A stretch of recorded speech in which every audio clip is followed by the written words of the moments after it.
Alors nous sommes aujourd'hui au cœur de l'exposition Un soir, j'ai assis la beauté sur mes genoux, une exposition qui retrace l'histoire, 30 ans d'histoire du bar Floréal, un lieu qui était à la fois une galerie, un lieu d'exposition, un lieu de rencontre, un lieu de création, un lieu de tissage de liens, qui était situé pas très loin de là où nous sommes actuellement, puisque nous sommes aujourd'hui au pavillon Baudouin, qui est au 121 rue de Ménilmontant, et l'exposition qui se tient jusque fin août se tient tous les jours de 10h à 18h. André Lejarre, bonjour. Bonjour. Vous êtes l'un des fondateurs du bar Floréal. Est-ce que vous pouvez en quelques mots nous dire quel a été ce lieu qui a fermé l'année dernière ? En 85, trois amis ont loué un lieu rue des Couronnes, à 43 rue des Couronnes, en bas du jardin de Belleville.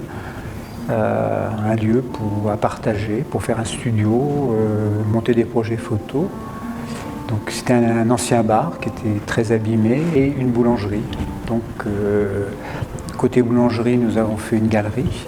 Nous présentions entre 3 et 4 expos par an, et dans l'ancien bar Floréal, puisqu'en grattant est apparu le bar Floréal. Donc on a décidé que notre association prendrait ce nom, le bar Floréal.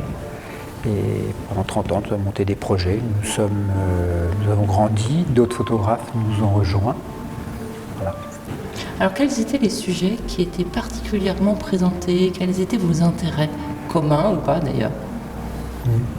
À la fois la vie quotidienne, enfin les gens, les banlieues, le monde du travail, beaucoup le monde du travail.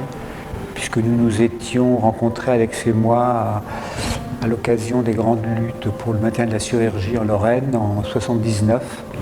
Et 30 ans après, en 2009, nous avons fait une expo pour le mois de la photo sur le retour en Lorraine, où nous avons invité tous les photographes du groupe à un retour dans Lorraine. Et nous avons fait une grande expo où se mélangeaient les photos réalisées par Alex et moi en 1979 et les photos d'aujourd'hui, avec les lieux, les gens d'aujourd'hui en Lorraine. Et alors, les liens avec le quartier, quels étaient-ils ? Belleville, Ménilmontant, c'est quelque chose qui n'est pas du tout absent du travail des gens qui exposaient au bar Floréal. Le lieu, bien sûr, le lieu était important. Moi, j'habite Belleville, donc le lieu est ouvert sur le quartier avec notre galerie, puisque nous maintenions l'ouverture le week-end, le samedi et le dimanche. Chaque fois que nous avions une exposition, les photographes tenaient la galerie.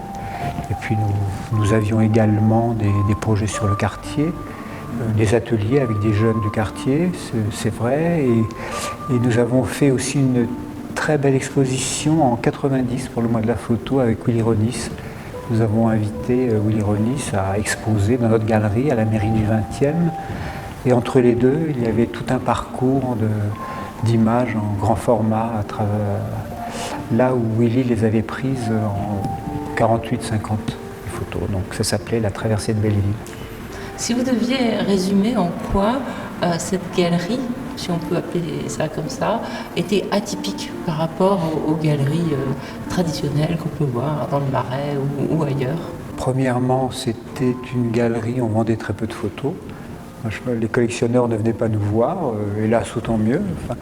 Mais cette galerie, en fait, on essayait de mélanger les genres aussi. On n'a pas présenté que des photographies, on a présenté également des amis plasticiens, plein d'aventures amusantes. On a fait une vente aux enchères avec des peintres un petit peu célèbres à l'époque, puisque Rustin nous avait confié une œuvre. Voilà. Par exemple, on a exposé des sculpteurs, dont Clément, qui nous a prêté une œuvre pour cette expo ici, qui est là sous la fenêtre. Thomas Hirschhorn, qui est le plasticien très connu aujourd'hui, qui a été la première exposition de notre galerie en fin 85. Voilà, il faut inventer, il faut jouer, il faut faire vivre les contradictions, il faut prendre un peu des risques aussi, quoi. Je pense, hein, c'est ça qui est intéressant. Alors vous avez tenu 30 ans quand même à vivre librement, et puis ça a dû s'arrêter pour des questions essentiellement financières. Tout à fait, oui. Ouais. Et alors aujourd'hui, c'est un peu comme si le parc floréal renaissait pour quelques mois, en tout cas, que sa mémoire ne soit pas perdue et que tout ce que vous avez fait ne soit pas vain. Oui, on a essayé que cette exposition, bon, c'est une façon de fermer de clore cette histoire, qui continuera d'une façon ou d'une autre pour l'aventure photographique continue de toute façon pour chacun d'entre nous. Mais voilà, cette histoire est finie et puis c'est bien d'en parler ensemble. Voilà, c'est une sorte de bouquet de fin, bouquet final. Alors c'est un bouquet, il y a aussi dans cette exposition des créations nouvelles des photographes du collectif qui continuent évidemment à travailler. Il y a vous, bien sûr, André Lejarre, et là on vous voit devant vos œuvres. Vous êtes allé à la rencontre d'artistes de l'atelier du non-fer et vous avez travaillé avec eux, vous avez coproduit des œuvres avec eux, si je puis dire, c'est bien ça? C'est bien de montrer des images encadrées, alignées, etc. Mais c'est bien aussi d'inventer, puis de confronter son regard ou ses images à d'autres regards, d'autres images. Que ça, voilà. Il faut étonner un petit peu. Et s'étonner soi-même, il faut jouer aussi. Il faut beaucoup jouer, je crois. Comme on joue avec la lumière quand on fait des photos ou quand on fait un film. Il y a les photos de Sophie Carlier qui sont vraiment des photos assez intimes puisqu'elle se met en scène, qu'elle photographie des parties de son corps. Il y a la mémoire avec Laetitia Tura qui, elle, fait appel à la mémoire des résistants espagnols. Il y a aussi beaucoup la ville, les transformations de la ville et leurs conséquences sur les humains qui sont déplacés, sur les bâtiments qui sont détruits.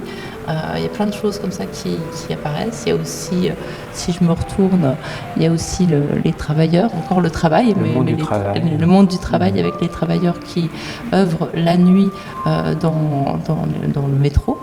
Voilà, il y a plein de choses très différentes. Qu'est-ce qui relie ces œuvres entre elles, mis à part qu'elles sont issues de photographes qui se connaissent? Je crois que c'est un souci un souci, on va dire humaniste, on va s'intéresser aux problèmes de la vie, à ce qui est le cœur de notre vie. Si vous deviez choisir une œuvre présentée ici? Moi je prendrais sans doute l'image de Bernard Bodin, la dame à New York et ses enfants, parce elle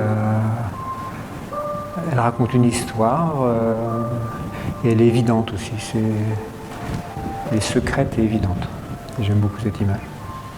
Merci beaucoup André Lejarre.